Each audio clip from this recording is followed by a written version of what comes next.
Hello students, आज हम Ohm's law and Ohm's law से रिलेटेड टॉपिक्स पढ़ेंगे। लेकिन स्टूडेंट्स, ओम्स लॉ करने से पहले हम एक इम्पोर्टेंट रिलेशन है, relation between current and drift velocity, वो करेंगे। क्या टॉपिक है स्टूडेंट्स? रिलेशन बिटवीन करंट यानी कि electric current and drift velocity. ये करके स्टूडेंट्स फिर हम ओम्स लॉ पे जाएंगे और उससे रिलेटेड जितने भी टॉपिक्स हैं वो हम आज डिस्कस करेंगे। तो पहले देखिए टॉपिक क्या है हमारा, relation between current and drift velocity. Students, drift velocity क्या है और ये किसके बराबर है, ये हमने लास्ट वीडियो करंट इलेक्ट्रिसिटी का पार्ट 1 में पढ़ा था। और उसके लिए हमने डेरिवेशन किया था कि जो ड्रिफ्ट वेलोसिटी होती है Vd, वो होती है E यानी कि charge of each electron, E electric field applied, tau average relaxation time, ठीक है, upon m, E tau by n। ये हमने कब पढ़ा था? लास्ट वीडियो में। जो करंट इलेक्ट्रिसिटी हमने की है उसके पार्ट 1 में हमने किया है। अगर किसी ने वो वीडियो नहीं देखी है तो आप पार्ट 1 में देख सकते हो। ठीक है स्टूडेंट्स, ये Vd ड्रिफ्ट वेलोसिटी क्या थी मैं एक बार आपको फिर से बता देता हूं कि स्टूडेंट्स, जब तक आपने किसी भी वायर को, कंडक्टर को कहीं बैटरी या सोर्स से कनेक्ट नहीं किया है तो इलेक्ट्रॉन्स फ्री तो हैं लेकिन वो मूव नहीं करते हैं, किसी भी पर्टिकुलर डायरेक्शन में मूव नहीं करते हैं, उनका फ्लो नहीं बनता है, उनका नेट डिस्प्लेसमेंट 0 रहता है, इसलिए करंट फ्लो नहीं होता है। ठीक है, लेकिन जब आप उसको जोड़ देते हो बैटरी से या सोर्स से तो सारे के सारे इलेक्ट्रॉन्स क्या होते हैं कि भाई जैसे ये है कोई कंडक्टर और इसको हमने कनेक्ट कर दिया बैटरी से या सोर्स से किसी से, ठीक है, तो जो इलेक्ट्रॉन्स होंगे आपको पता होगा नेगेटिव टर्मिनल तो रिपेल करेगा और पॉजिटिव टर्मिनल अट्रैक्ट करेगा। तो सारे के सारे जो इलेक्ट्रॉन्स हैं वो बैटरी के पॉजिटिव टर्मिनल की तरफ चलने लग जाएंगे। ठीक है स्टूडेंट्स, अब जो इलेक्ट्रॉन है वो बैटरी के पॉजिटिव टर्मिनल की तरफ चलना स्टार्ट कर देते हैं। कब? जब आपने इलेक्ट्रिक फील्ड अप्लाई कर दिया है। अब इनकी जो एवरेज वेलोसिटी है, अभी भी इनकी एक जैसी वेलोसिटी नहीं है, ठीक है, लेकिन हम इनकी क्या लेते हैं, एवरेज वेलोसिटी। तो जब आपने इलेक्ट्रिक फील्ड अप्लाई कर दिया तब इलेक्ट्रॉन्स की जो एवरेज वेलोसिटी है, जिस एवरेज वेलोसिटी से वो बैटरी के पॉजिटिव टर्मिनल की तरफ मूव करते हैं, उस एवरेज वेलोसिटी को हम ड्रिफ्ट वेलोसिटी बोलते हैं। यानी कि जब आपने किसी कंडक्टर को कहीं जोड़ दिया है, इलेक्ट्रिक फील्ड अप्लाई कर दिया है, तो सारे के सारे जो इलेक्ट्रॉन्स हैं वो बैटरी के किस तरफ जाएंगे, पॉजिटिव टर्मिनल की तरफ, क्योंकि नेगेटिव तो नेगेटिव को रिपेल करता है और पॉजिटिव अट्रैक्ट करता है। तो सारे के सारे इलेक्ट्रॉन्स बैटरी के पॉजिटिव टर्मिनल की तरफ ड्रिफ्ट होने लग जाएंगे और इनकी जो वेलोसिटी की एवरेज होगी, यानी कि इनकी जो वेलोसिटी है सभी की, उसकी जो एवरेज है, यानी कि एवरेज ऑफ देयर वेलोसिटीज, ठीक है, उसको हम बोलते हैं ड्रिफ्ट वेलोसिटी। ठीक है, तो drift velocity is an average velocity with which all the electrons are drifted towards the positive terminal of battery when electric field is applied across the end of the conductor. तो ये drift velocity होती है जिस velocity से electrons move कर रहे होते हैं।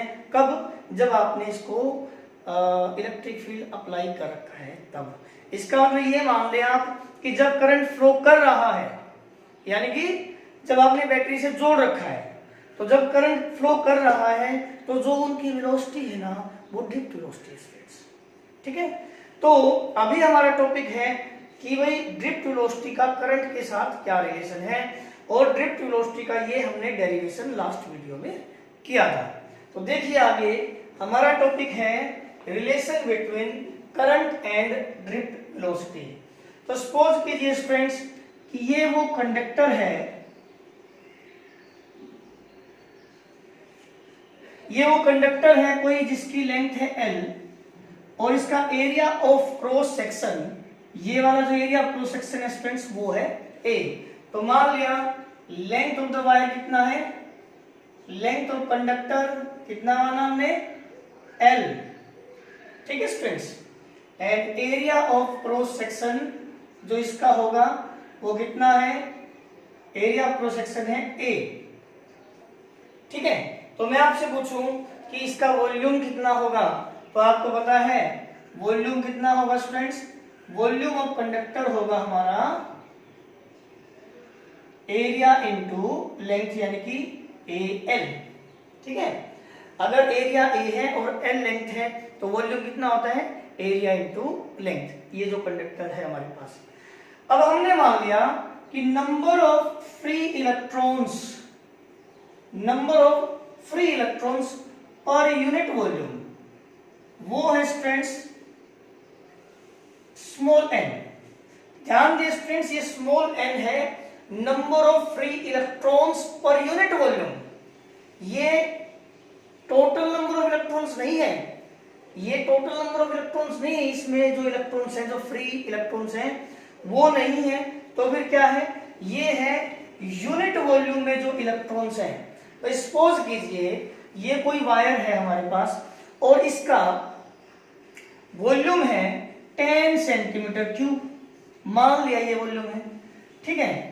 और ये n क्या है, n है जो इसके 1 सेंटीमीटर क्यूब में इलेक्ट्रॉन्स है, number of free electron per unit volume, यानी कि यूनिट वॉल्यूम में।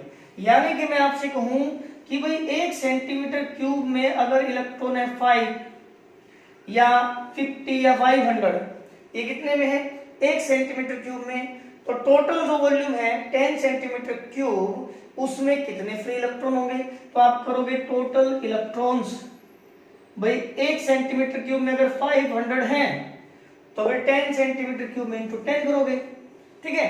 तो ये जो है number of free electrons per unit volume का मतलब क्या है कि जैसे 1 सेंटीमीटर क्यूब में हो, ठीक है। तो 1 सेंटीमीटर क्यूब वॉल्यूम है तो उसमें जो फ्री इलेक्ट्रॉन्स है वो n है और हमारे पास तो वॉल्यूम कितना है Al, ठीक है।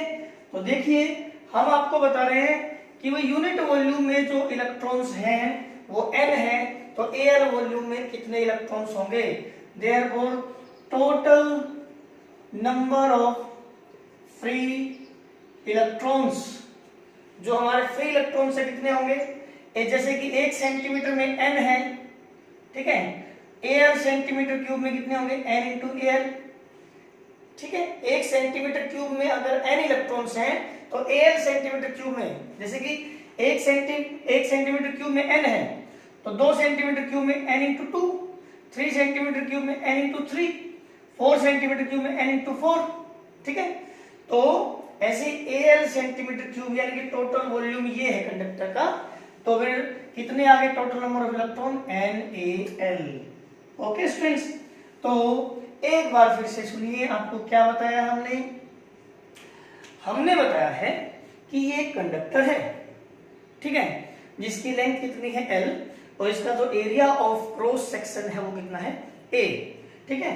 इसके एंड्स पे हमने क्या किया है, पोटेंशियल डिफरेंस अप्लाई किया है V, और आपने पढ़ा होगा कि E होता है V/L, वो हम बाद में भी कर लेंगे। फिलहाल क्या है कि अगर लेंथ है कंडक्टर की है और इसका area of cross section A है, तो इस कंडक्टर का जो वॉल्यूम है ना वो है Al, ये पूरे का वॉल्यूम। अब हम कहते हैं कि इसका अगर 1 सेंटीमीटर क्यूब ले, मान लिया वो है 1 सेंटीमीटर क्यूब, इतना सा अगर पार्ट ले, ये मान लिया यूनिट वॉल्यूम है, तो यूनिट वॉल्यूम में n फ्री इलेक्ट्रॉन है, यूनिट वॉल्यूम में, इतने वॉल्यूम में, और हमारे पास वॉल्यूम तो कितना है Al, तो अगर यूनिट में n है यानी कि 1 सेंटीमीटर क्यूब में n है, तो Al सेंटीमीटर क्यूब में कितने फ्री इलेक्ट्रॉन होंगे, n इंटू Al, ठीक है। यानी कि इस कंडक्टर के अंदर कितने फ्री इलेक्ट्रॉन्स हैं, यानी कि इसके अंदर जो टोटल इलेक्ट्रॉन्स हैं फ्री वो कितने हैं, NaL। अब आपको पता होगा स्टूडेंट्स, एक इलेक्ट्रॉन जो होता है उस पे कितना चार्ज होता है, कितना होता है, चार्ज ऑन ईच इलेक्ट्रॉन, एक इलेक्ट्रॉन पे चार्ज पता है स्टूडेंट्स कितना होता है, ई, एक पे ई होता है तो हमारे पास इलेक्ट्रॉन कितने हैं, Na। एक पे ई है तो 2 इलेक्ट्रॉन होते तो चार्ज कितना होता, 2 इंटू ई। अगर 3 इलेक्ट्रॉन्स होते तो चार्ज कितना होता, 3 इंटू ई। और अगर इतने हैं हमारे पास इलेक्ट्रॉन तो चार्ज कितना होगा, इतने इंटू ई। यानी कि ये है एक चार्ज पे, एक इलेक्ट्रॉन पे चार्ज, और ये है हमारे पास टोटल इलेक्ट्रॉन्स। तो अगर एक पे ई है चार्ज तो इतने इलेक्ट्रॉन्स पे कितना होगा, ई इंटू दिस। ओके, तो हम कहें देयरफॉर टोटल चार्ज, जो ये कंडक्टर है इसके अंदर जो इलेक्ट्रॉन्स है टोटल वो इतने हैं, और इतने इलेक्ट्रॉन्स हैं तो इलेक्ट्रॉन पे तो चार्ज होता है, तो इतने इलेक्ट्रॉन्स पे चार्ज कितना होगा, तो हम कह रहे हैं एक इलेक्ट्रॉन पे तो ई होता है, तो अगर इतने इलेक्ट्रॉन हैं तो चार्ज होगा NaL इंटू ई, यानी कि टोटल चार्ज हो गया NaL इंटू ई। ठीक है, ये है हमारे पास टोटल चार्ज यानी कि Q, ये टोटल चार्ज है स्टूडेंट्स। ठीक है, अब हम क्या पढ़ रहे हैं, हम पढ़ने जा रहे हैं करंट, इलेक्ट्रिक करंट। तो स्टूडेंट्स आपने फर्स्ट जो वीडियो थी हमारी उसमें पढ़ा होगा कि करंट तो होता है rate of flow of charge, कि कितना चार्ज और कितने टाइम में फ्लो करता है ना। तो चार्ज तो हमारा हमने निकाल लिया, कितना चार्ज फ्लो करेगा, अब कितने टाइम में, यानी कि यहां से चार्ज एंटर करे और यहां तक पहुंचे तो कितनी लेंथ है L, इतनी लेंथ में इलेक्ट्रॉन्स को कितना टाइम लगता होगा, भाई ये चार्ज है। ठीक है भाई, जो हमारे पास ये इलेक्ट्रॉन्स थे उनका टोटल चार्ज इतना है, तो ये जो इलेक्ट्रॉन्स थे यहां से एंटर करके और यहां तक जाए तो उनको कितना टाइम लगता होगा। तो देखिए इतना तो चार्ज फ्लो करता है और कितने टाइम में करता है उसकी बात करें तो आपको पता होगा टाइम होता है स्टूडेंट्स डिस्टेंस अपॉन स्पीड। ठीक है, तो यहां से और यहां तक कितनी डिस्टेंस हो जाती है L। ओके, और यहां जो इलेक्ट्रॉन्स हैं इसके अंदर उनकी जो स्पीड है, वेलोसिटी है, वो कितनी होती है। आपको आज भी बताया है कि जब भी करंट फ्लो कर रहा है तो इलेक्ट्रॉन्स की जो वेलोसिटी होती है या जो एवरेज वेलोसिटी होती है उसको हम क्या कहते हैं, ड्रिफ्ट वेलोसिटी। तो सभी इलेक्ट्रॉन्स यहां से यहां तक कितनी तो डिस्टेंस कवर करेंगे L, और उनकी वेलोसिटी कितनी होगी Vd। ठीक है स्टूडेंट्स, तो ये तो है टोटल चार्ज और ये है टाइम, जितना टाइम उनको इस कंडक्टर के अंदर से फ्लो करने में लगता है। देयरफॉर करंट, आपको पता है स्टूडेंट्स करंट होता है flow of charge per unit time taken. Okay, charge, कितना चार्ज है, ये रहा NaLe। ओके स्टूडेंट्स, और टाइम कितना लगा है यहां से यहां तक L/Vd। तो L से L कैंसिल, Vd पलट के ऊपर क्या आ गया NeAVd।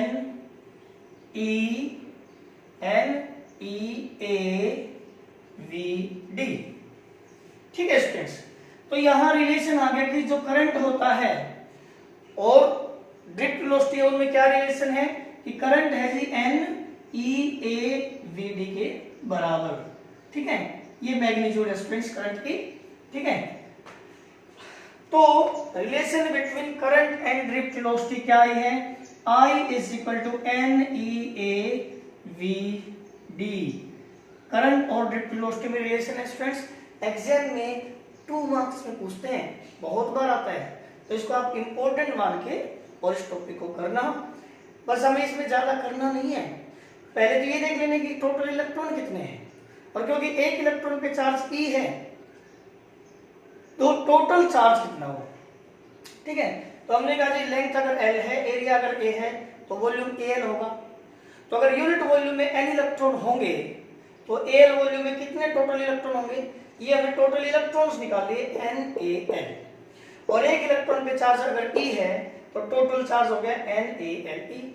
ये टोटल चार्ज है, और यहां से यहां तक जो इलेक्ट्रॉन्स टाइम लेंगे, टाइम होता है डिस्टेंस अपॉन स्पीड, तो डिस्टेंस है L यहां से यहां तक, और स्पीड ड्रिफ्ट वेलोसिटी के बराबर होती है। तो हमने चार्ज अपॉन टाइम लिया तो ये रिलेशन आ गया, relation between current and drift velocity. ठीक है स्टूडेंट्स, अब यहाँ पे दो छोटी टर्म्स और हैं, वो कंप्लीट करके फिर हम पढ़ेंगे ओम्स लॉ। छोटी टर्म्स क्या है, एक बार जल्दी देख लीजिए स्टूडेंट्स। टर्म्स है हमारी, एक तो है करंट डेंसिटी और एक है students electron mobility. Electron mobility देखो, पहले तो थी करंट डेंसिटी, करंट यहां है students current density,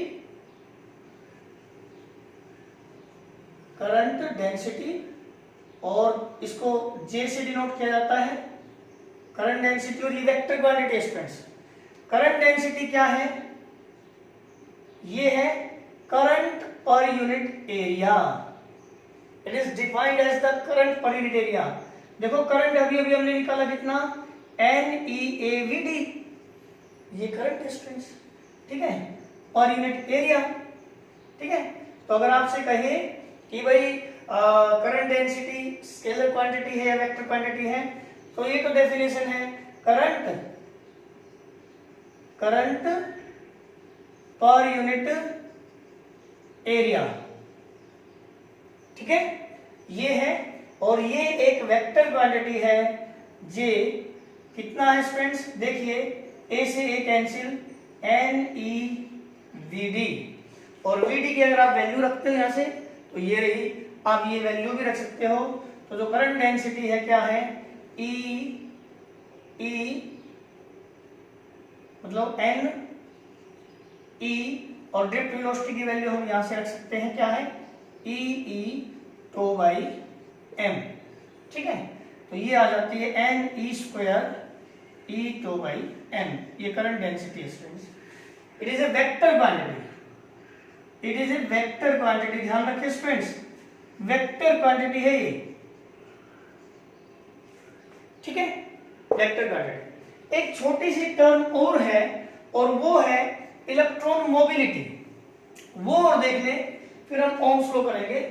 electron mobility क्या होती है वो भी देखिए, इलेक्ट्रॉन मोबिलिटी स्टूडेंट्स म्यू से डिनोट कर देते हैं इलेक्ट्रॉन मोबिलिटी को। नाम से भी आप मोबिलिटी से कुछ आपको कुछ समझ में आ रहा हो, यानी कि इलेक्ट्रॉन्स जो हैं उनकी वो कितने मोबाइल हो जाते हैं, कितने मूव कर पाते हैं, कितनी स्पीड हो जाती है इलेक्ट्रॉन्स की। लेकिन कब, जब आप इलेक्ट्रिक फील्ड अप्लाई करते हो। देखो स्टूडेंट्स, मैं अगर बिल्कुल स्टार्टिंग से टॉपिक पे जाऊं तो हमने पढ़ा था कि अगर कोई कंडक्टर है तो उसके अंदर फ्री इलेक्ट्रॉन्स होते हैं रूम टेम्परेचर पे भी, और वो जो फ्री इलेक्ट्रॉन्स हैं वो अलग अलग वेलोसिटी से रैंडमली मूव करते हैं। कोई इधर मान लो u1 वेलोसिटी से, तो कोई u2 वेलोसिटी से इधर, कोई u3 वेलोसिटी से इधर, तो कोई मान लो इधर u4 वेलोसिटी से। ठीक है, ऐसे सारे के सारे इलेक्ट्रॉन्स जो है रैंडमली मूव करते हैं और किसी वो पर्टिकुलर डायरेक्शन में नहीं फ्लो कर पाते, उनका कोई नेट डिस्प्लेसमेंट नहीं रहता, तो फिर उनकी वेलोसिटी नहीं होती, करंट फ्लो नहीं करता है। ये कब है, जब तक आपने इसको कहीं भी कनेक्ट नहीं कर रखा है बैटरी या सोर्स से, यानी कि आपने इलेक्ट्रिक फील्ड अप्लाई नहीं की है। लेकिन जैसे ही आप इलेक्ट्रिक फील्ड अप्लाई करते हो तो ये सारे के सारे इलेक्ट्रॉन्स मूव करना शुरू कर देते हैं, और जो इनकी वेलोसिटी है उसकी एवरेज, उसको हम बोलते हैं ड्रिफ्ट वेलोसिटी। तो इसका मतलब ये हुआ कि जब आपने इलेक्ट्रिक फील्ड अप्लाई किया तो क्या इन्होंने क्या एक्वायर की, वेलोसिटी एक्वायर की, जिसको हम ड्रिफ्ट वेलोसिटी बोलते हैं। तो इलेक्ट्रिक फील्ड अप्लाई करने से इन्होंने क्या एक्वायर की है, ड्रिफ्ट वेलोसिटी। तो कितना इलेक्ट्रिक फील्ड अप्लाई करने पे कितनी वेलोसिटी एक्वायर करते हैं इलेक्ट्रॉन्स, उनके रेशियो को हम बोलते हैं इलेक्ट्रॉन मोबिलिटी। यानी कि ड्रिफ्ट वेलोसिटी एक्वायर्ड भाई ड्रिफ्ट वेलोसिटी इन्होंने मतलब गेन की है ना, ठीक है, कब? इलेक्ट्रिक फील्ड अप्लाई करने के बाद। तो drift velocity acquired per unit electric field, कि कितना इलेक्ट्रिक फील्ड अप्लाई करने पे कितनी ड्रिफ्ट वेलोसिटी अक्वायर कर लेता है इलेक्ट्रॉन्स। तो हम कहेंगे क्या है, it is the drift velocity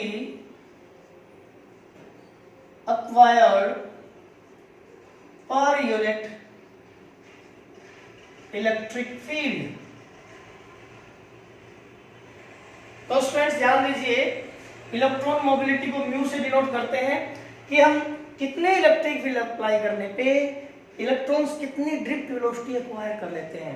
आपको पता है अगर इलेक्ट्रिक फील्ड कम होगा तो ये नेगेटिव या पॉजिटिव कम होगा, तो यहाँ से रिपल्सन इलेक्ट्रॉन के लिए कम होगा और यहाँ से अट्रैक्शन कम होगा। और अगर आप ज्यादा इलेक्ट्रिक फील्ड अप्लाई करोगे तो यहाँ नेगेटिव ज्यादा, यहाँ पॉजिटिव ज्यादा, तो नेगेटिव नेगेटिव को और ज्यादा फोर्स से रिपेल करेगा और पॉजिटिव और ज्यादा फोर्स से अट्रैक्ट करेगा। मतलब ये है कि जैसे जैसे आप इलेक्ट्रिक फील्ड बढ़ाते हो वैसे वैसे इलेक्ट्रॉन्स की वेलोसिटी बढ़ती है, ठीक है। तो ये कितना इलेक्ट्रिक फील्ड अप्लाई करने पे कितनी वेलोसिटी है उसका जो रेशियो है उसको हम बोलते हैं इलेक्ट्रॉन मोबिलिटी, यानी कि drift velocity acquired per unit electric field. और वीडी जो ड्रिफ्ट वेलोसिटी आपको पता है क्या है, ई टाउ बाई एम, ठीक है, डिवाइडेड बाई ई, तो क्या आ जाती है ई टाउ बाई एम, ये है इलेक्ट्रॉन मोबिलिटी। ओके स्टूडेंट्स, ये बीच में छोटे छोटे टॉपिक्स आ गए थे, कोई बात नहीं है। अब हमारा बहुत ही इंपॉर्टेंट टॉपिक है ओम्स लॉ, और उससे रिलेटेड कोई कंसेप्चुअल टाइप्स की जो हमारे क्वेश्चंस बनते हैं वो अभी हम डिस्कस करेंगे। तो आइए अब हम करते हैं ओम्स लॉ। ओम्स लॉ देखिए स्टूडेंट्स, ओम्स लॉ करेंगे उससे पहले ये जो रिलेशंस थे, ड्रिफ्ट वेलोसिटी किसके बराबर थी, हमने लिखा था ई टाउ बाई एम, और आज डिराइव किया है I is equal to n e A v d, ठीक है। ओके, अभी हमारा टॉपिक है स्टूडेंट्स, एक तो ओम्स लॉ क्या है और इसका derivation, Ohm's law and derivation. देखिए स्टूडेंट्स, ओम्स लॉ, देखिए मैं आपके सामने कुछ ऑप्शन देता हूं, मतलब आप ये मानो कि आपको ओम्स लॉ पहले से आता ही है, ऐसे तो आपने 10th क्लास में भी पढ़ा है, लेकिन फिर भी ओम्स लॉ जिन्होंने नहीं भी पढ़ा है, यानी कि जो आर्ट्स में है, कॉमर्स में है, या फिर जो बिल्कुल ही नहीं पढ़ा लिखा है उसको भी ओम्स लॉ आता है, और नहीं तो पूछ के देख लेना कैसे आता है वो देखो। मैं आपके सामने केसेस ले रहा हूं और उनसे आपको ओम्स लॉ अपने आप क्लियर हो जाएगा, देखना कैसे। स्टूडेंट्स मेरे पास एक ये सेल है, ठीक है, पेंसिल सेल, मान लिया जाए ये 1.5 वोल्ट का, ठीक है, इसको मैं किसी वायर से जोड़ रहा हूं, ये है कोई वायर, ठीक है, और यहां चाहो तो बल्ब वगैरह आप कुछ भी जोड़ सकते हो, की मतलब स्विच, की का मतलब होता है स्विच, खटका, ठीक है। ओके, तो ये स्विच है, ये स्विच है, ये बल्ब है। अब मैंने ये है केस ए, फिर केस बी, यहां और एक सेल है थोड़ा ज्यादा वोल्ट का, मान लिया वो है 6 वोल्ट का, उससे भी सेम सिचुएशन, एक बल्ब जोड़ रखा है, ये स्विच है। ऐसे ऑप्शन सी है, हमारे पास एक सेल ये और है, ठीक है स्टूडेंट्स, ये मान लिया जाए 12 वोल्ट का, और इससे भी हमने एक बल्ब जोड़ रखा है, ये की है, ऐसे, ठीक है। ओके, ये 3 केसेस हमने लेंगे।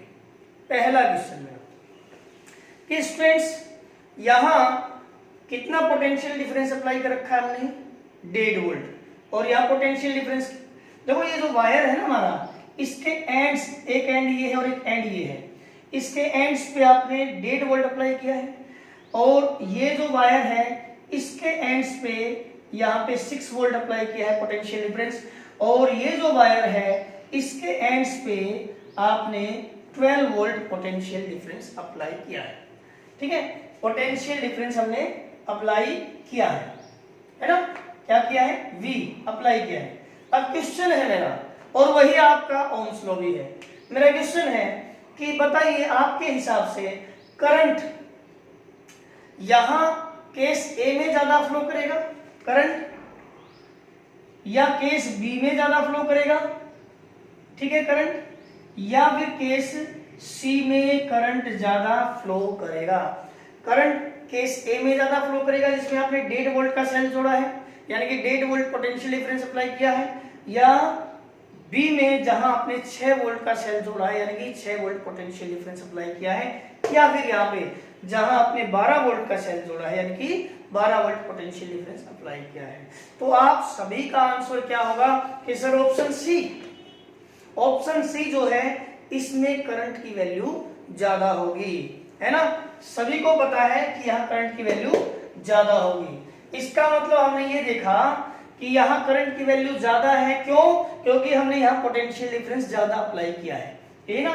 तो यहाँ करंट की वैल्यू ज्यादा है क्योंकि पोटेंशियल डिफरेंस हमने ज्यादा अप्लाई कर रखा है, यानी कि करंट तब ज्यादा होगा जब पोटेंशियल डिफरेंस भी ज्यादा हो, यही ना। यानी कि जो करंट है स्टूडेंट्स इस वायर के अंदर वो डिपेंड करता है पोटेंशियल डिफरेंस पे, यानी कि अगर पोटेंशियल डिफरेंस ज्यादा है तो करंट ज्यादा है, और पोटेंशियल डिफरेंस कम है तो करंट कम है। ये मैंने नहीं, आप लोग बता रहे हो, ठीक है। और यही तो ओम्स लॉ है।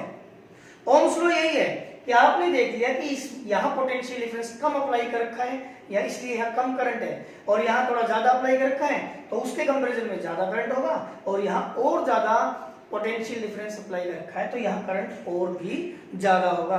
तो यहाँ बिल्कुल क्लियरली आपकी तरफ से ही आवाज आती है कि सर क्योंकि यहाँ पोटेंशियल डिफरेंस ज्यादा है तो यहाँ करंट ज्यादा होगा। इसका मतलब आप क्या कहना चाहते हो कि भाई पोटेंशियल डिफरेंस ज्यादा है तो करंट ज्यादा है, तो करंट किस पे डिपेंड कर रहा है, पोटेंशियल डिफरेंस पे, यानी कि पोटेंशियल डिफरेंस ज्यादा है तो करंट भी ज्यादा होगा। तो यहां से आपने एक बात कह दी कि जो करंट है ना वो पोटेंशियल डिफरेंस पे डिपेंड कर रहा है, और यही तो ओम्स लॉ कहता था। ओम्स लॉ क्या कहता है कि कोई भी जो वायर है ना उसमें से कितना करंट फ्लो करेगा वो डिपेंड करेगा कि उसके एंड्स पे आपने पोटेंशियल डिफरेंस कितना अप्लाई किया है। अगर आपने कम पोटेंशियल डिफरेंस अप्लाई किया है तो करंट कम है, और अगर आपने ज्यादा पोटेंशियल डिफरेंस अप्लाई किया है तो करंट ज्यादा है। यानी कि ओम्स लॉ की जो स्टेटमेंट है वो क्या है, क्या स्टेटमेंट है कि current flowing through a wire या conductor, current flowing through a conductor, कोई कंडक्टर हमारा students, current flowing through a conductor, ये जो करंट है वो किस पे डिपेंड कर रहा है, पोटेंशियल डिफरेंस पे। Current flowing through a conductor is directly proportional to potential difference applied. जो करंट है ना स्टूडेंट्स वो डायरेक्टली प्रोपोर्शनल है किसके, पोटेंशियल डिफरेंस के, ठीक है। लेकिन कहां अप्लाई किया हमने, potential difference applied across the ends of the conductor, across the ends of the conductor,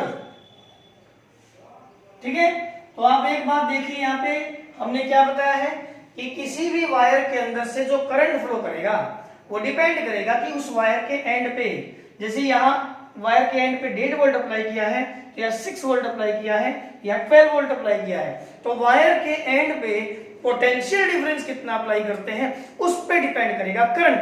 current तब ज्यादा होगा जब पोटेंशियल डिफरेंस ज्यादा होगा, और करंट तब कम होगा जब पोटेंशियल डिफरेंस कम होगा।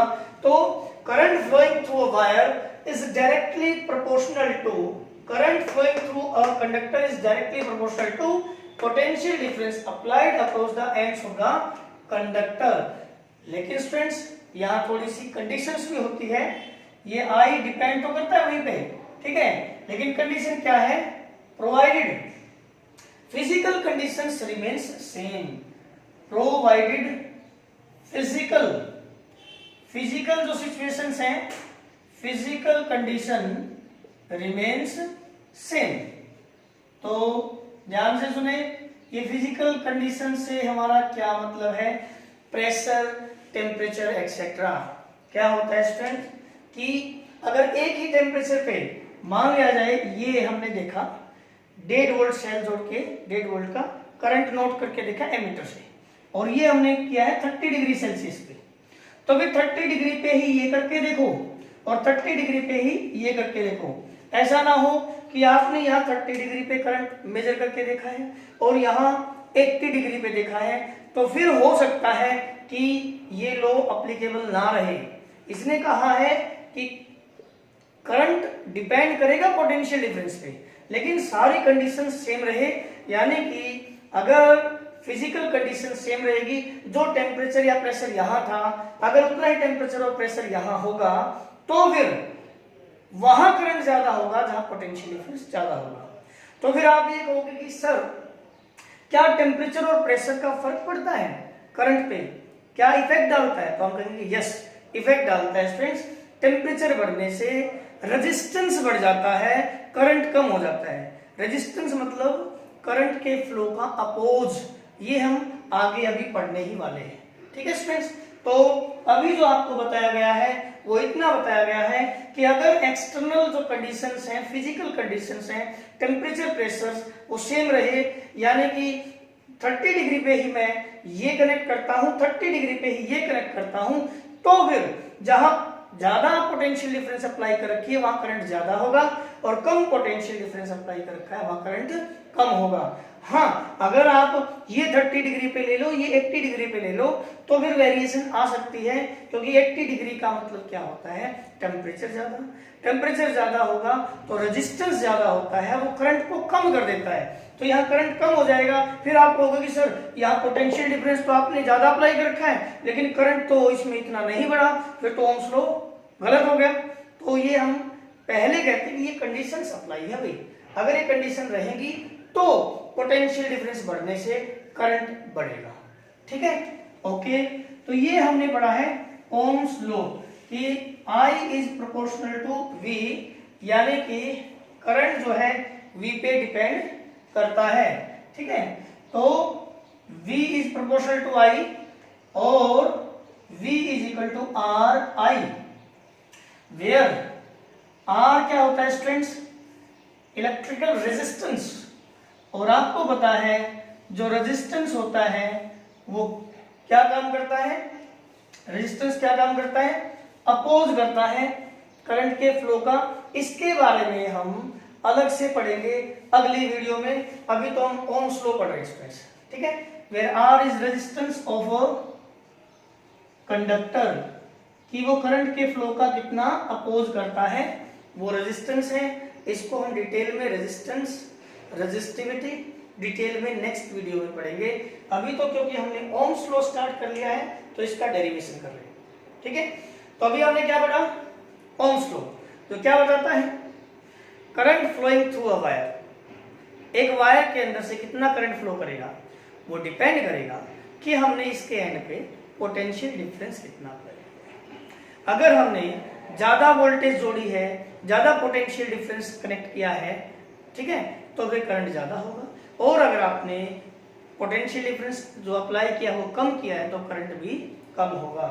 अब ये जो ओम्स लॉ है स्टूडेंट्स, इसको हम प्रूव करेंगे, इसका प्रूफ। तो देखिए ओम्स लॉ के लिए डेरिवेशन, तो देखिए derivation for Ohm's law, derivation for Ohm's, derivation for Ohm's law. Students बहुत ही आसान है, बहुत ही आसान है। मान लिया जाए ये वायर है, थोड़ी देर पहले हम पढ़ रहे थे, और उसके एंड्स पे हमने ये पोटेंशियल डिफरेंस अप्लाई कर दिया V, ठीक है, इसकी लेंथ है L। तो तो मैं आपसे कहूं कि बताइए इलेक्ट्रिक फील्ड का पोटेंशियल डिफरेंस से क्या रिलेशन है। तो हम पहले से पढ़ते आ रहे हैं, कैपेसिटर में भी पढ़ा था कि V बाई डी, जहाँ पे D है दो प्लेट्स के बीच की डिस्टेंस, वहां पे यहाँ D की बजाय क्या है L, ठीक है। तो E is equal to V by L होता है, इसको आप ध्यान रखें। अब हम टॉपिक पे आते हैं ओम्स लॉ के डेरिवेशन पे। ओके स्टूडेंट्स, देखिए ये कोई वायर है, ठीक है, इसकी लेंथ है L, इसका एरिया ऑफ क्रॉस सेक्शन क्या है A, जो हमने ये जो रिलेशन था, relation between current and drift velocity, उसमें बता दिया था। बिल्कुल वही है कि भाई मान लिया L क्या है, लेंथ ऑफ द वायर, ठीक है, और A है इसका एरिया ऑफ क्रॉस सेक्शन।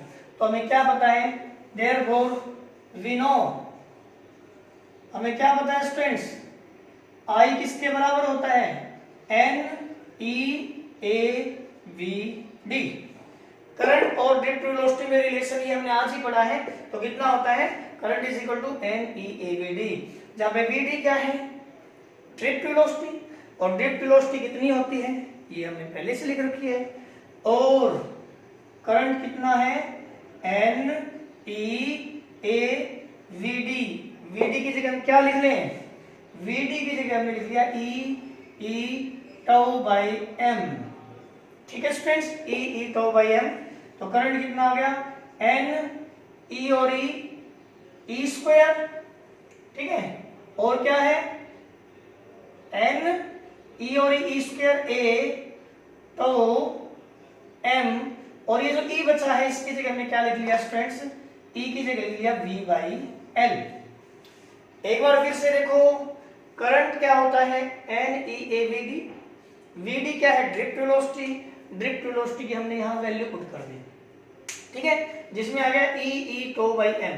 हमने क्या किया, N लिख लिया, E और E स्क्वायर लिख लिया, A लिख लिया, टाउ लिख लिया, M लिख लिया, यहाँ बचा E, इलेक्ट्रिक फील्ड, और इलेक्ट्रिक फील्ड किसके बराबर होता है, V बाई L के बराबर, ठीक है। तो यहाँ तो हम ड्रिफ्ट वेलोसिटी की वैल्यू रखेंगे, तो हमने लिख दिया जी VD की जगह हमने लिख दिया E टो बाई M, और यहाँ E की वैल्यू रखी V बाई L के बराबर। तो करंट किसके बराबर आ गया, करंट आ गया students N E square tau A by M, ठीक है स्टूडेंट्स, क्या क्या N E square tau A by M, और नीचे L है इंटू V। ध्यान दो स्टूडेंट्स, क्या क्या लिखा है, N लिख लिया, E स्क्वायर लिख दिया, A लिख दिया, टाउ लिख दिया, M लिख दिया, L लिख दिया, बचा क्या V। V को एक तरफ करके बाकी सभी फैक्टर को दूसरी साइड ले जाओ, तो V किसके बराबर आ गया, ये ML ऊपर गया दूसरी side upon N E square tau A, ये दूसरी साइड गया है, ये वाला फैक्टर पूरा का पूरा पलट के दूसरी साइड गया, तो जो नीचे था वो ऊपर और जो ऊपर था वो नीचे, ML ऊपर है, N E square tau A नीचे है, इनटू इस फैक्टर को दूसरी साइड लेके गए हैं तो I से मल्टीप्लाई हो गया। अब सुनो students, at constant temperature and pressure, constant temperature और प्रेशर पे, क्योंकि ध्यान दो मैंने ओम्स लॉ की स्टेटमेंट में बताई थी बात कि एक्सटर्नल या फिजिकल कंडीशंस रिमेन सेम, तब I प्रोपोर्शनल टू V होगा।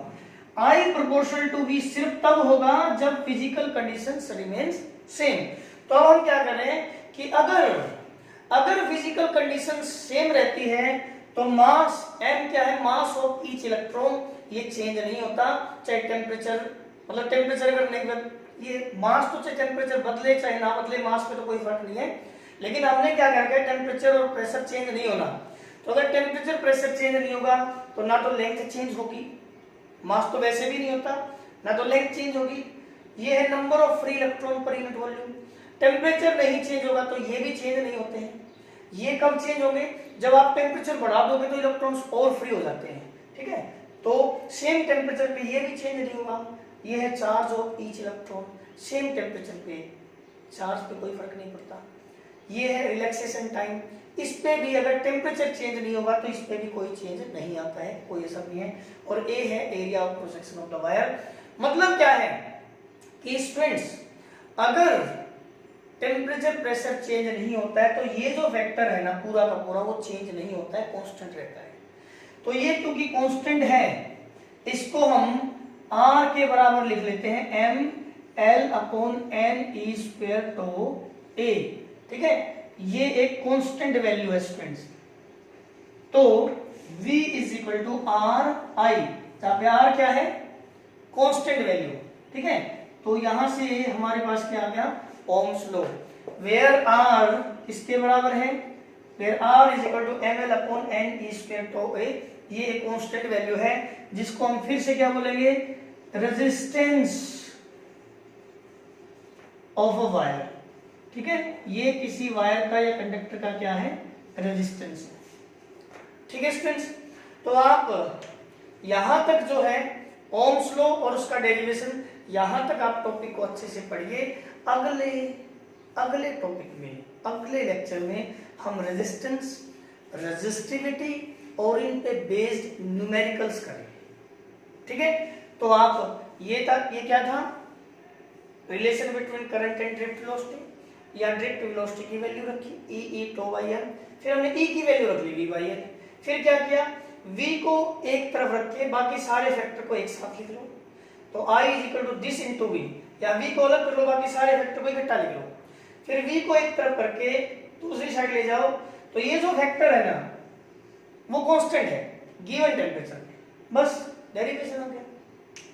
3 स्टेप है इसके डेरिवेशन में। सबसे पहले ये तो हमें पता ही है क्योंकि ये हमने कर रखा है पहले, relation between current and drift velocity. एक बार तो ड्रिफ्ट वेलोसिटी की वैल्यू रखनी है, पहला स्टेप। फिर इलेक्ट्रिक फील्ड की वैल्यू रखनी है, दूसरा स्टेप, ठीक है। फिर पोटेंशियल डिफरेंस को छोड़ के बाकी सारे फैक्टर को एक साथ रख लेना है, ठीक है। और v को एक तरफ करके इनको दूसरी साइड ले जाओ, तो v इज इक्वल टू ये जो भी है ना वो सेम टेम्परेचर पे, अगर टेम्परेचर नहीं बदलता है तो ये सारी वैल्यूज कांस्टेंट रहती है। तो ये कांस्टेंट है जिसको हमने रेजिस्टेंस नाम दे दिया। तो v is equal to R I, ये क्या है ओम्स लॉ, ठीक है स्टूडेंट्स। ओके, तो आप इनको कीजिए। जो रिलेशन है relation between current and drift velocity और ओम्स लॉ, तब तक हम नेक्स्ट वीडियो लेके आते हैं।